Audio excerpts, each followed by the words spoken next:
नमस्कार, आप देख रहे हैं बिहार दूत न्यूज और मैं हूं अभिनव कुमार। लोकसभा चुनाव संपन्न हो गया है, परिणाम आ गया है और 9 तारीख को शपथ ग्रहण समारोह भी होगा। आज हम बिहार के जाने माने राजनीतिक विश्लेषक डॉक्टर सुनील कुमार सिंह से बात करेंगे और ये पूर्व में जदयू के प्रवक्ता भी रहे हैं और अभी राजनीतिक विश्लेषक के तौर पर इनका बहुत ही अच्छा आता है।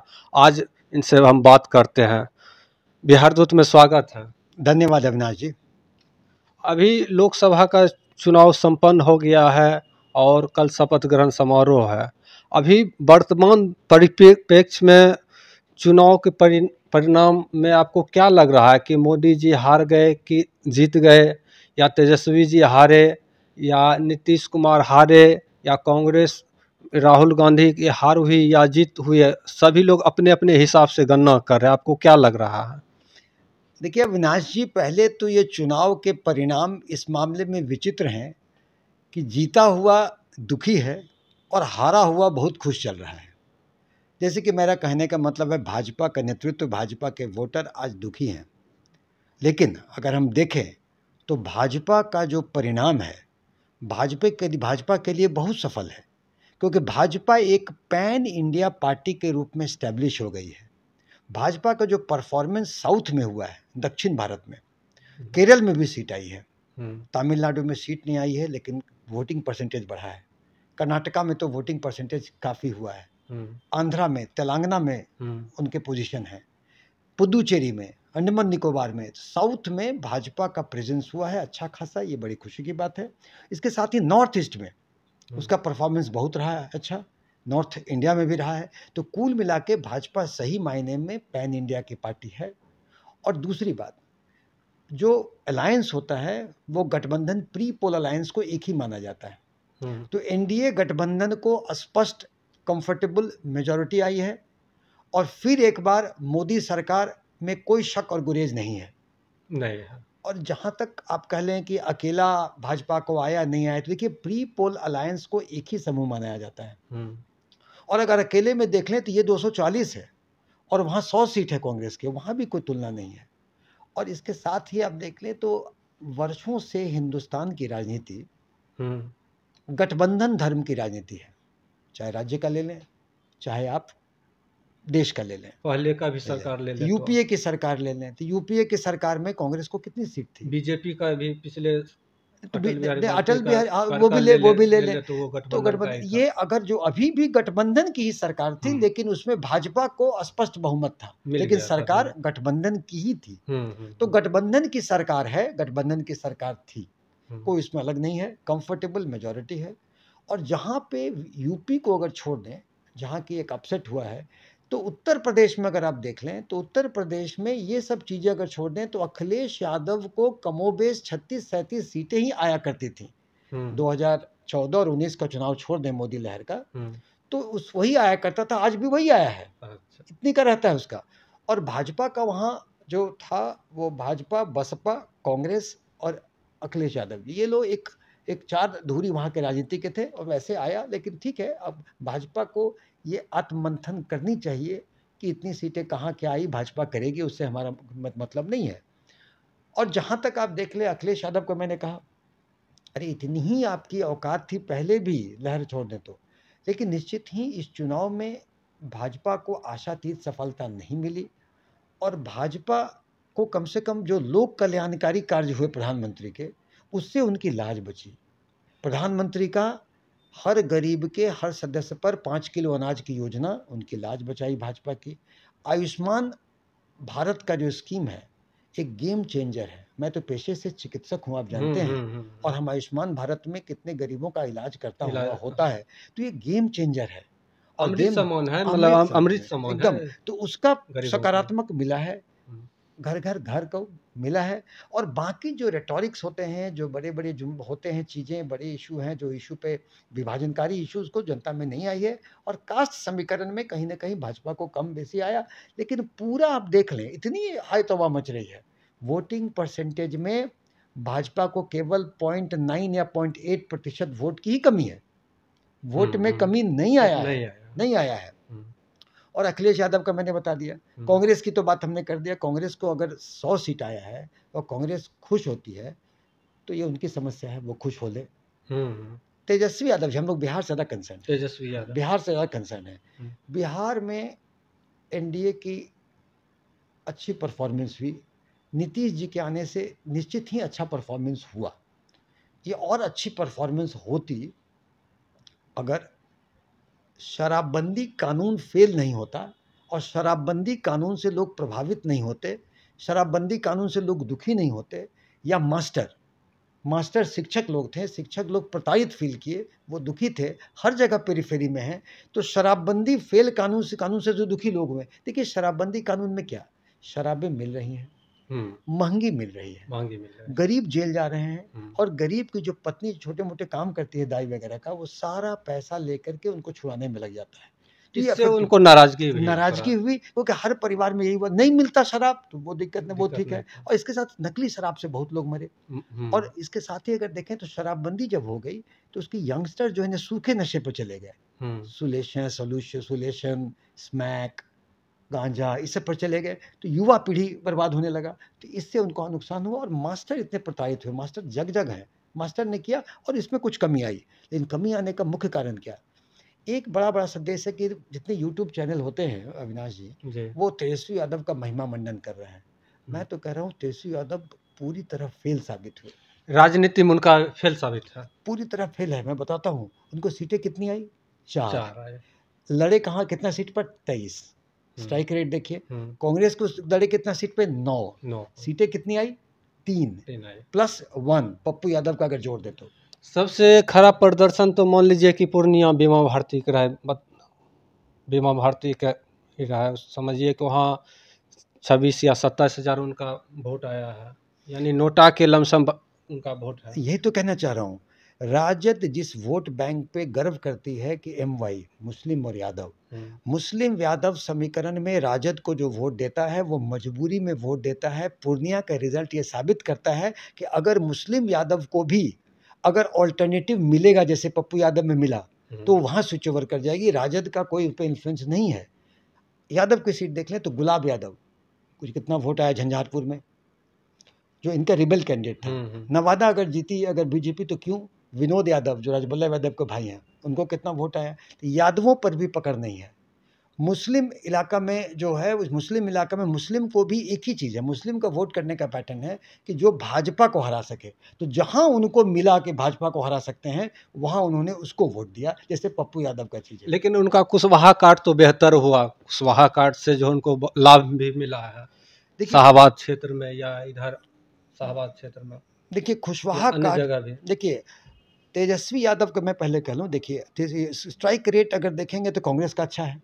माले को 3 टिकट दिया गया, माले 3 टिकट दिया गया, नालंदा, आरा और एक हो गया नालंदा, एक और जगह जीती है, नालंदा, आरा और काराकाट में माले जीती।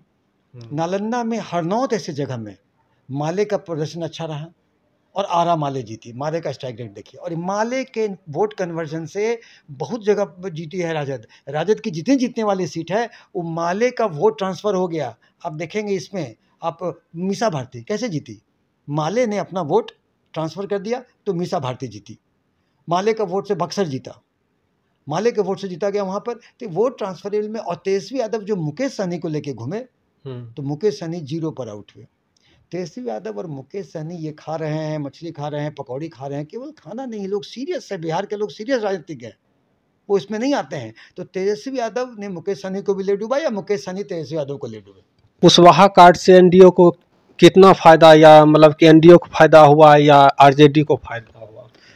देखिए कुशवाहा शुरू से लवकुश समीकरण ही इस बात का आधार था कि लालू यादव के शासन को नीतीश कुमार हटाने में सफल हुए। कुशवाहा परंपरागत वोटर नीतीश कुमार के थे और हाल के दिनों में भाजपा ने जो डोरे डाले, अपने यहाँ पहली बार डिप्टी सीएम किसी कुशवाहा को बनाए तो भाजपा के बनाए। एक संभावित सीएम कैंडिडेट सम्राट के रूप में सम्राट चौधरी उभरे, संभावित कैबिनेट मिनिस्टर सेंटर के लिए रूप में उपेंद्र कुशवाहा थे, सुहेली मेहता गई, तो कुशवाहा नेता सारे वहां थे। तो ये अमूमन माना जा रहा था कि 100% कुशवाहा एनडीए को वोट देंगे, सपोर्ट करेंगे, लेकिन उल्टा हो गया। लेकिन राजद ने लालू यादव ने कई सीटों पर कुशवाहा को दे दिया मतदाता, इसलिए कुशवाहा दिग्भ्रमित हो गए। उन्होंने अपनी प्रायोरिटी शिफ्ट कर ली। नतीजा हुआ कि पहले चरण में जो औरंगाबाद था उसमें कुशवाहा कैंडिडेट ने एनडीए को वोट नहीं दिया। वहां तो इतिहास रच दिया कुशवाहा ना, मतलब परंपरागत एक हिसाब से राजपूत जो है शुरू से जीतते आ रहे हैं और वहाँ जो है कुशवाहा कार्ड मतलब सफल रहा। नहीं, निश्चित ही एक मतलब वो एक बिहार का चित्तौड़गढ़ कहा जाता था, तो वहां पे कुशवाहा कैंडिडेट दिया। पिछले बार भी कुशवाहा कैंडिडेट दिया था, कम मार्जिन से थी हुआ था, लेकिन ये कुशवाहा कैंडिडेट को कुशवाहा लोगों ने वोट दे दिया और यहां से शुरू हुई एनडीए के गिरावट की पटकथा। 1 सीट से 5 सीट इन्फ्लुएंस हुआ। मैं बताता हूं कैसे। कुशवाहा लोगों ने राजपूत को वोट नहीं दिया एनडीए में, तो कुशवाहा वर्सेस राजपूत तनातनी हो गई। नतीजतन राजपूतों ने उपेंद्र कुशवाहा के जगह में पवन सिंह को वोट दे दिया। तो नतीजतन कुशवाहा ने आरके सिंह को राजपूत समझ के वोट नहीं दिया। प्लस कुशवाहा और एनडीए का जो हुआ कि भाई पवन सिंह को भाजपा ने खड़ा किया, एक नैरेटिव बिल्डअप हुआ जिसको दूर करने में उपेंद्र कुशवाहा और भाजपा नेतृत्व असफल रहे। इससे सासाराम भी प्रभावित हुआ। तो एक कुशवाहा के दिग्भ्रमित होने से 4-4, 5-5 पूरे शाहबाद क्षेत्र पूरा चौपट हो गया सारा। लेकिन अगर देखेंगे तो जब कुशवाहा लोगों पर जब एनडीए से विचुत हो रहे थे आपको औरंगाबाद में, वहां अगर रोक दिया गया होता, ये लोग कहते हैं पवन सिंह ने काराकाट में हरा दिया। अरे पवन सिंह ने नहीं हराया कि जबकि राजपूत वर्सेस कुशवाहा औरंगाबाद से फर्स्ट फेज में होने लगा था। इस बात को एनडीए के नेतृत्व को समझना चाहिए था और इसको निप इन द बड करना चाहिए था, ताकि ये सब चीजों को वहीं कंटेन किया जा सके। ये राजपूत वर्सेस कुशवाहा के चक्कर में कितनी सीटें प्रभावित हुई और एनडीए को कितना वो लॉस हुआ, ये तो आप समझ सकते हैं। शपथ ग्रहण समारोह होगा और उसमें क्या लग रहा है कि बिहार को मतलब कितने मंत्री बन सकते हैं? देखिए, एक तो कम से कम ये पक्का हो गया कि मोदी सरकार फिर एक बार। दूसरा ये है कि जितने उसके अलाइज हैं, जेडीयू हैं, टीडीपी है, जिस पर तरह तरह की बातें बनाई जा रही थी कि ये करेंगे वो करेंगे, वो लोग एनडीए के साथ हैं, ये भी पक्का हो गया। देखिए, एनडीए के साथ रहने के कारण भी है, वो इंडिया में जाके क्या करते। इंडिया में जाते सीट भी नहीं है। इंडिया में जाने के बाद न तो ये गारंटी थी कि इंडिया की सरकार बनेगी, न ये बात की थी कि उन्हें कोई प्रधानमंत्री बनाएगा। मुख्यमंत्री चंद्रबाबू नायडू ऐसे भी बने हैं, ऐसे बन सकते हैं। नीतीश कुमार जी मुख्यमंत्री हैं, केंद्रीय मंत्री भाजपा भी बना देगी और भाजपा की सरकार का स्थायित्व ज्यादा होगा। इंडिया गठबंधन की सरकार का स्थायित्व कोई ठीक नहीं है, स्थायित्व ज्यादा होगा। इसलिए ये तय हो गया कि एनडीए की सरकार बन रही है। अब रह गया मंत्रिमंडल। मंत्रिमंडल में फॉर्मूले लोग तय करेंगे और कहा जा रहा है कि जैसे मीडिया में न्यूज छन के आ रही हैं कि 3 से 4 मिल सकता है जदयू को, जो निश्चित ही बिहार के लिए अच्छा होगा। बिहार में डबल इंजन की सरकार विकास करेगी। नामें जो आ रही हैं उसमें ललन सिंह या संजय झा में, रामनाथ ठाकुर जी में, दिलकेश्वर कामत में और अन्य लोगों में आ रही है इनका नाम जाने का। लेकिन मेरा इसमें कहना है कि देखिए, नीतीश जी की जो स्वभाव है, मैं उनके साथ तो रह चुका हूं, नीतीश जी जदयू में कोई दूसरा पावर सेंटर बर्दाश्त नहीं करते हैं। नहीं, केंद्रीय मंत्री एक प्रकार का पावर सेंटर होता है। पावर सेंटर होता है। आरसीपी जब केंद्रीय मंत्री बने, उनका वो उन्होंने क्या हासिल किया। ललन सिंह जब बनने वाले थे तो एनडीए से गठबंधन ही तोड़ लिया कि न साथ रहेंगे न ललन सिंह बनेंगे। और ऐसे में इतने लोगों का बनना, उनका मौन रहना, ये मुझे पच नहीं रहा है। हो सकता है कुछ ऐसा करे नीतीश जी कि बाहर से समर्थन दे और कोई भी जदयू का मंत्री में न रहे, उनके स्वभाव पर चले, क्योंकि अस्थायित्व के लिए है। क्योंकि कल जो देखा गया वो लग रहे थे कि बहुत धड़फड़ी है सरकार बनाने में, बोले कि आज ही हो जाता तो बेहतर रहता। तो क्या लग रहा है, क्या कि तो अभी लग रहा है कि देखिए, आमतौर पे लग रहा है कि अस्थायित्व से सरकार है, लेकिन नीतीश जी एक तरह से सस्पेंस फिल्म के डायरेक्टर हैं। उनके दिमाग में क्या चल रहा है कोई नहीं कह सकता। इसलिए देखिए, वो इतने कैबिनेट मंत्री को नहीं बना के, हो सकता है कि बाहर से समर्थन दे, क्योंकि देखिए, अगड़ा को बनाएंगे तो पिछड़ा नाराज होगा, पिछड़ा को बनाएंगे तो अगड़ा नाराज होगा, संजय को बनाएंगे तो वो बना, मतलब ये चीजों में हो सकता है बाहर से समर्थन दे और न भी बनाए। लेकिन अभी तक जो बातें आ रही हैं, ये तो आ रही है कि वो केंद्रीय मंत्री में रह रहे हैं। जीतन राम मांझी जी अगर वो बनते हैं तो निश्चित ही एक बिहार के लिए अच्छे चेहरे होंगे। और मुख्यमंत्री रह चुके हैं, उनकी समझ है, वो समझ है और वो समझ से अच्छा काम करेंगे, बिहार के लिए अच्छा होगा। इसके साथ ही अगर देख लें लोजपा का भी इसके साथ लोजपा के चिराग बड़े चेहरे के रूप में उभरे हैं और सिद्धांत के और मूल्यों की राजनीति करने में उनके नाम शुमार हो रहा है। अगर वो कोई चीज बोलते हैं तो उस पर वो अड़ते हैं और आज के जीवन, सार्वजनिक जीवन में जो कहे उस पर रहे, ऐसे नेताओं का अकाल पड़ गया, कमी नहीं है, अकाल पड़ गया है। तो चिराग उसमें है, तो चिराग को निश्चित ही चिराग ने जब भी साथ दिया नरेंद्र मोदी का, जब भाजपा ने उनकी पार्टी को तोड़ा, भाजपा ने उनको मंत्रिमंडल में नहीं रखा, तब भी वो साथ दिया, इसका इनाम उसे मिलेगा। इसके साथ ही कुशवाहा भी है। अब देखिए मैं जो कह रहा हूँ, चूंकि कुशवाहा वोटरों ने वोट ठीक से नहीं किया एनडीए को, जिसके कारण एनडीए को इतना लॉस हुआ बिहार में, तो संभवतः अभी जो राज्यसभा की सीटें खाली हो रही हैं या अभी जो 4 लोकसभा की सीटें खाली होंगी, तो लोकसभा की सीटें तो नहीं, लोकसभा नहीं, विधानसभा की अभी जो खाली होंगी, अभी जो राज्यसभा की सीटें, संभवतः एनडीए सरकार राज्यसभा से उनको नामित कर केंद्रीय मंत्री बनाए। लेकिन इसके पहले जो वो दे रहे हैं कि हमें कौन हराया, क्या हराया, हमें लगता है परिपक्वता से और शांतिपूर्ण ढंग से रहेंगे, उपेंद्र कुशवाहा को मंत्री बनाए। दूसरी बात देखिए क्या है कि अगर कोई पावर सेंटर बने के जदयू से मंत्री नहीं बनता है, तो बिहार से एक चेहरे को आप भूल नहीं सकते हैं। अभी बिहार में चूंकि नीतीश जी के फैक्टर में कुर्मी लोगों को भी लग रहा है कि मैं नेता कौन, नीतीश जी कहीं ना कहीं पकड़ ढीली हो रही है कुर्मी पर, तो वो कुर्मी नेता के तलाश में है। तो कुर्मी नेता के रूप में हमें लगता है कि आरसीपी सिंह को राज्यसभा भेज के आरसीपी सिंह को भी मंत्री बनाया जा सकता है। वो डिजर्विंग है, एक्सपीरियंस्ड है, बिहार के नस नस जानते हैं, केंद्र सरकार में मंत्री रह चुके हैं।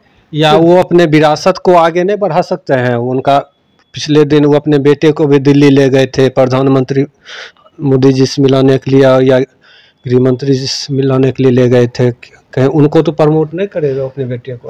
देखिए आपने बड़ा ही सही सवाल पूछा है। देखिए नीतीश जी के बड़े भाई ने ये एक बयान दिया है कि हमारी इच्छा है कि निशांत जो उनके बेटे हैं राजनीति में आए।